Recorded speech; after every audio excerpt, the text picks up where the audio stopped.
Hi friends, welcome to SRAS Academy. சுதந்திரத்தின் சுடரொளிகள் இந்த series தான் நம்ம சேனல்ல ஸ்டார்ட் பண்ணியிருக்கோம். நம்ம இந்தியாவோட சுதந்திரத்திற்காக பாடுபட்ட தலைவர்களை பத்தி ஒரு சின்ன வீடியோஸ் தான். ஓகேவா? ஒரு தலைவரை பத்தி ஒரு வீடியோல பார்க்கலாம். அந்த வகையில நம்ம இன்னைக்கு ஃபர்ஸ்ட் பார்க்க போறது டாக்டர் முத்துலட்சுமி ரெட்டி அவர்களை பத்தி. வாங்க வீடியோக்குள்ள போலாம். டாக்டர் முத்துலட்சுமி ரெட்டி 1886 இருந்து 1968 வரைக்கும் இவங்களோட காலம். ஓகேவா?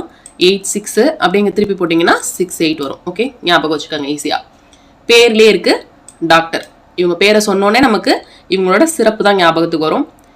புக்ஸ்ல பாத்தீங்கன்னா இந்தியாவோட முதல் பெண் மருத்துவர் அப்படின்னு சொல்லி டாக்டர் முத்துலட்சுமி ரெட்டி சொல்லியிருப்பாங்க.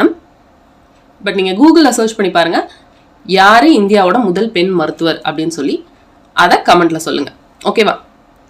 இவங்களுக்கு என்ன சிறப்பு அப்படின்னு பாத்தீங்கன்னா, நம்ம இந்தியாலேயே அந்த டாக்டர் டிகிரி கோர்ஸை வந்து ஃபுல்லா படிச்சிருப்பாங்க இவங்க. ஓகேவா? அதுதான் முத்துலட்சுமி ரெட்டியோட சிறப்பு. வாங்க இவங்களை பத்தி இன்னும் நிறைய விஷயங்கள் தெரிஞ்சுக்கலாம். இவங்க பிறந்த இடம் வந்து புதுக்கோட்டையில பிறந்திருக்காங்க. 1886 ஜூலை 30 இவங்களோட பிறந்த நாள். நாராயணசாமி சந்திரம்மாள் இவங்க தான் இவங்களோட பெற்றோர். மெட்ராஸ் மருத்துவ கல்லூரியில தான் இவங்களோட மருத்துவ பட்டத்தை படிச்சிருக்காங்க. ஓகேவா? ஃபுல்லாவே இந்தியாலேயே அந்த கோர்ஸை முடிச்சிருக்காங்க. சென்னை ஆண்கள் மருத்துவக் கல்லூரியில அனுமதிக்கப்பட்ட முதல் பெண்மணி யாருன்னு பாத்தீங்கன்னா டாக்டர் முத்துலட்சுமி ரெட்டி அவர்கள் தான். அந்த காலத்துல வந்து பெண்களை ரொம்ப பெருசா படிக்க வைக்கல இல்லையா? அதே மாதிரிதான் இவங்களையும் 6ஆம் வகுப்போட நிறுத்திட்டாங்க படிப்பை. அதுக்கப்புறமா அவங்களோட ஆசிரியர் பாலையா இவரோட உதவியால தான் திரும்ப என்ன பண்றாங்க அப்படின்னா அந்த ஸ்கூல் எஜுகேஷனையும் அவங்க முடிக்கிறாங்க. இது மட்டும் இல்லாம இவங்களுக்கு பெரிய சப்போர்ட்டா இருந்திருக்கிறது யாருன்னு பாத்தீங்கன்னா புதுக்கோட்டை மன்னரா இருந்த மகாராஜா மார்த்தாண்ட பைரவ தொண்டைமான். இவரோட ஆர்டர் பேர் இதான் இவங்க என்ன பண்றாங்க அப்படின்னா காலேஜ்ல சேர்ந்து படிக்கிறாங்க. குறிப்பா பாருங்க, திரைமறைவு பாடம். ஓகே, ஒரு ஸ்கிரீன் போட்டுருவாங்க. ஓகே, அதுக்கு பின்னாடி இருந்துதான் இவங்க படிப்பாங்க, தனியா உட்கார வச்சு படிக்கிற மாதிரி. ஓகேவா? இவங்களுக்கு இன்னும் யாரெல்லாம் ஹெல்ப் பண்ணிருக்காங்க அப்படின்னு பாத்தீங்கன்னா, இவங்க அப்பாவோட ஸ்டூடெண்டா இருந்த சீனிவாச ராவ் அவரும் ஹெல்ப் பண்ணியிருக்காரு. புதுக்கோட்டை மன்னர் ஏற்கனவே ஹெல்ப் பண்ணியிருக்காருன்னு சொன்னோம் இல்லையா? ஸோ அவரும் கொஞ்சம் பணம்லாம் கொடுத்துருக்காரு. 1907 மருத்துவ படிப்புல சேர்றாங்க. 1912 மருத்துவ பட்டம் பெற்ற முதல் பெண்மணியா ஆகுறாங்க. ஓகே, எந்த வருஷம்? 1912. இது முக்கியம். அதுக்கப்புறம் என்ன பண்றாங்க அப்படின்னா பணி மருத்துவரா 1913 வந்து பயிற்சியை முடிக்கிறாங்க. 14 திருமணம் நடக்குது. டாக்டர் சுந்தர ரெட்டி இவங்கள திருமணம் செஞ்சுக்கிறாங்க. இவங்களோட ராம் மோகன் கிருஷ்ணமூர்த்தி அப்படின்னு 2 பசங்க இருக்காங்க இவங்களுக்கு. ஓகேவா? 1923 பாத்தீங்கன்னா இவங்களுக்கு ஒரு சகோதரி இருந்திருக்காங்க, தங்கச்சி. அவங்க வந்து கேன்சர்னால இறந்துட்டாங்க. ஓகேவா? அதனாலேயே வந்து இவங்களுக்கு வந்து ஒரு லட்சியமே இருக்கு. ஸோ இந்த கேன்சருக்காக ட்ரீட் பண்றதுக்கு நம்ம ஏதாவது செய்யணும் அப்படிங்கிற ஒரு லட்சியம் இருந்திருக்கு. ஸோ பின்னாடி பார்ப்போம் கேன்சருக்காக அவங்க என்ன செஞ்சிருக்காங்க அப்படின்ட்டு. ஓகே, 1925 என்ன பண்றாங்க அப்படின்னா இந்திய அரசோட உதவியோட லண்டன்ல செல்சியா மருத்துவமனையில தாய் சேய் மருத்துவ பயிற்சி கத்துக்கிறாங்க. ராயல் புற்றுநோய் மருத்துவமனையில ஆராய்ச்சியும் செஞ்சிருக்காங்க 1925. பிரான்ஸ் தலைநகர் பாரிஸ்ல வந்து என்ன நடந்திருக்கும் அப்படின்னு பாத்தீங்கன்னா மகளிர் மாநாடு நடந்திருக்கும்னு பார்த்திருப்பீங்க இல்லையா?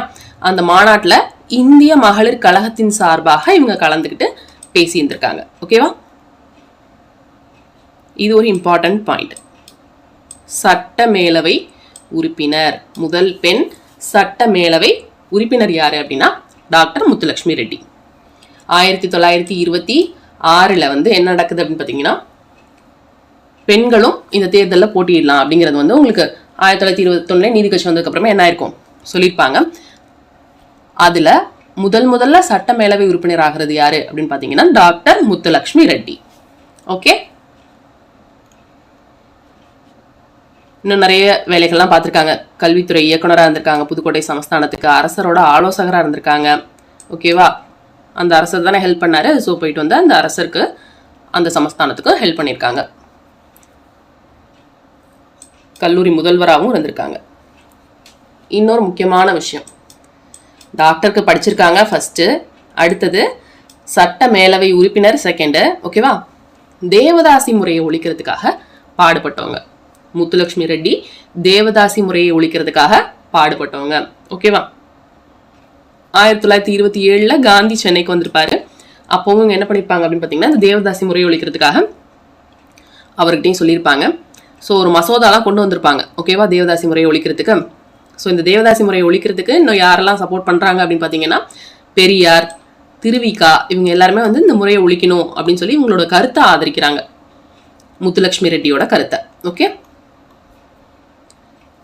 ஸோ இதன்படி தான் பார்த்தீங்கன்னா மசோதா கொண்டு வந்திருக்காங்க. 1930 சென்னை சட்டமன்றத்தில் இந்து கோயில்களுக்கு பெண்கள் அர்ப்பணிக்கப்படுறதை தடுக்கணும் அப்படின்னு சொல்லி ஒரு மசோதா கொண்டு வர்றாங்க. ஆனால் இது எப்போ சட்டமாக ஆகுது அப்படின்னு பார்த்தீங்கன்னா 1947 தான் மதராஸ் தேவதாசி சட்டம் அப்படின்னு ஏற்றப்படுது. அப்போ யார் முதலமைச்சராக இருந்திருப்பாங்க அப்படின்னு பார்த்தீங்கன்னா ஓமாந்தூர் ராமசாமி அவர்கள். ஓகேவா, ஸோ தேவதாசி முறையை ஒழிச்சிருக்காங்க, டாக்டருக்கு படிச்சிருக்காங்க, சட்ட மேலவை உறுப்பினராக இருந்திருக்காங்க.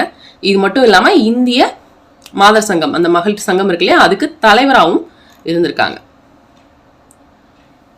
இந்த மாதிரி தேவதாசி ஒழிப்பு சட்டம் கொண்டு வந்துட்டாங்க. அதில் மீட்கப்பட்ட பெண்கள் இருக்காங்க இல்லையா, இப்போ என்ன பண்ணுவாங்க, அந்த மீட்கப்பட்ட தேவதாசி பெண்களை எங்கேயாவது போய் சேர்க்கணும், ஏதாவது காப்பகத்தில் சேர்க்கணும்னு கூட்டிகிட்டு போகிறப்ப அந்த காப்பகத்துலலாம் சேர்த்துக்க மாட்டேங்கிறாங்க. அப்போ இவங்க யோசிச்சு என்ன பண்ணுறாங்க, ஆதரவற்றவர்களுக்காக அந்த மறுவாழ்வு தரணும் அப்படின்னு சொல்லி அவ்வை இல்லம் இதை தொடங்குறாங்க. ஓகேவா, 1930 அவ்வை இல்லத்தை தொடங்குறாங்க. ஃபர்ஸ்ட் சாந்தோம்ல தொடங்கியிருப்பாங்க. இப்போ வரைக்கும் அது இருக்கு. எங்க இருக்குன்னு பாத்தீங்கன்னா அடையாறுல இருக்கு இப்போ. ஓகேவா, அவ்வை இல்லம் யாரு, முத்துலட்சுமி ரெட்டி. ஸோ 1930 காந்தி வந்து உப்பு சத்தியாகிரகத்துல கலந்துக்கிறாரு இல்லையா, அப்ப கைது செய்யப்படுறாரு. ஸோ அவரோட கைதை எதிர்த்து இவங்க சட்டமன்ற உறுப்பினர் பதவியையும் சரி, அதோட துணைத் தலைவர் பதவியும் இருந்துச்சுல, அது எல்லாத்தையுமே வேண்டான்னு ராஜினாமா செய்யறாங்க முத்துலட்சுமி ரெட்டி. 1930 பூனால அனைத்திந்திய பெண்கள் மாநாட்டை நடத்தியிருக்காங்க. 33 பாத்தீங்கன்னா சிகாகோல வந்து பெண்கள் மாநாடு இருக்கு, அங்கேயும் கலந்துருக்காங்க.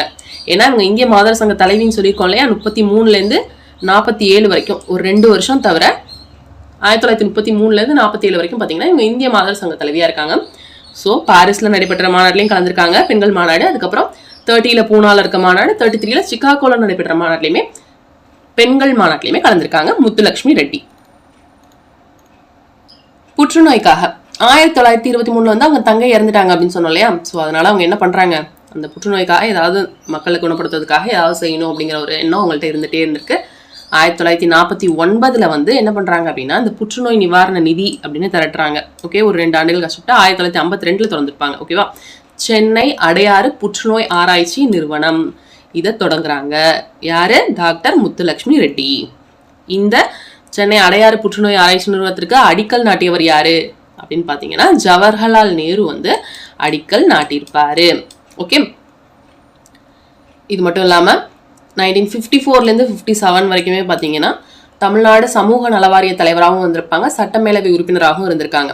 56 வந்து இவங்களுக்கு பத்மபூஷன் விருது வழங்கப்பட்டிருக்கு.